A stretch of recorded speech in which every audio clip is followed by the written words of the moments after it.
Hello, welcome to Nature Tots at Home. In this session we've got a story for you about a very curious badger.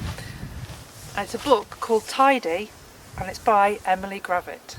Shall we have a read?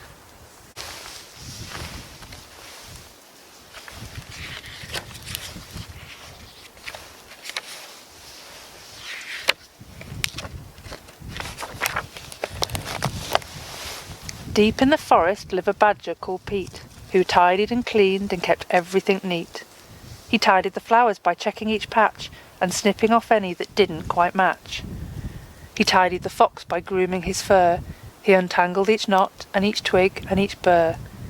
He tidied the birds from the big to the small by brushing their beaks and then bathing them all.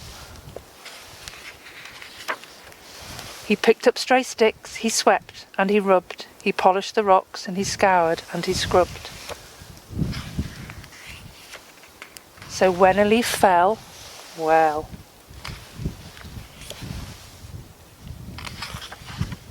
Pete tidied up, but he still wasn't happy. Now the trees looked bare and scrappy, and so to make it all look neat, Pete undertook a mighty feat. He dug up every single tree. But then it rained, there was a flood, and afterwards a lot of mud.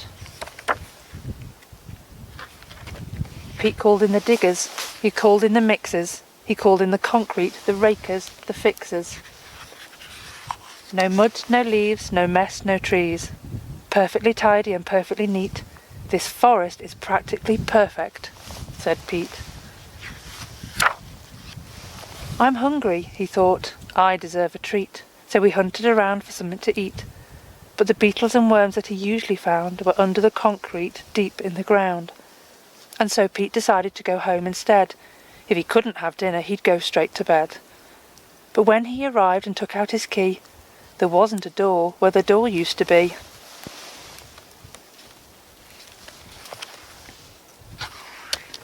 Later that night, Pete tossed and he turned. His belly was empty, it rumbled and churned. As he lay in his mixer, wide awake, he started to think, I have made a mistake. So, the very next morning when it got light, he set about trying to put everything right. Then the animals came from the strong to the weak, and they lent him a paw, or a claw, or a beak. They put everything back as it always had been, but maybe less ordered and not quite as clean. And Pete, well, he promised to tidy up less, but if he succeeded is anyone's guess.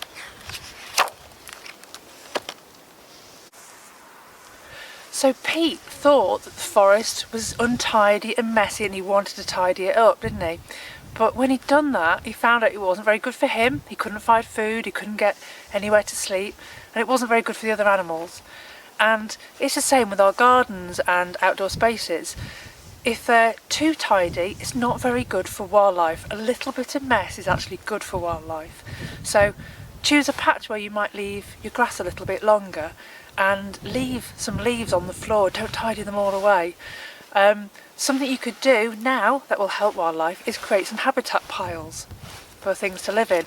And it's really simple. When you're out on a walk, you could collect some sticks and then if you sort of break them into short lengths, you've just created a little pile of sticks. And these are really important. They'll rot down, other things will live in them, and it creates lots of little spaces for small animals to live in. So you get a lot of sticks together. What you could always do is wrap them in leaves and then tie them with a piece of string, and it's a really simple bug hotel. And if you tighten string, you can either hang it in a little bush or shrub, or you can just find a cosy corner somewhere to put them and leave them there and leave them well alone. You could even make a little sign and put that next to it just to remind you and other members of your family that this is your little corner where it's not going to be quite so tidy, to see what ends up living there. Leave them for a while, maybe go back in a couple of weeks, in a few months, just carefully have a look, see how it's changed, see if anything's living in there.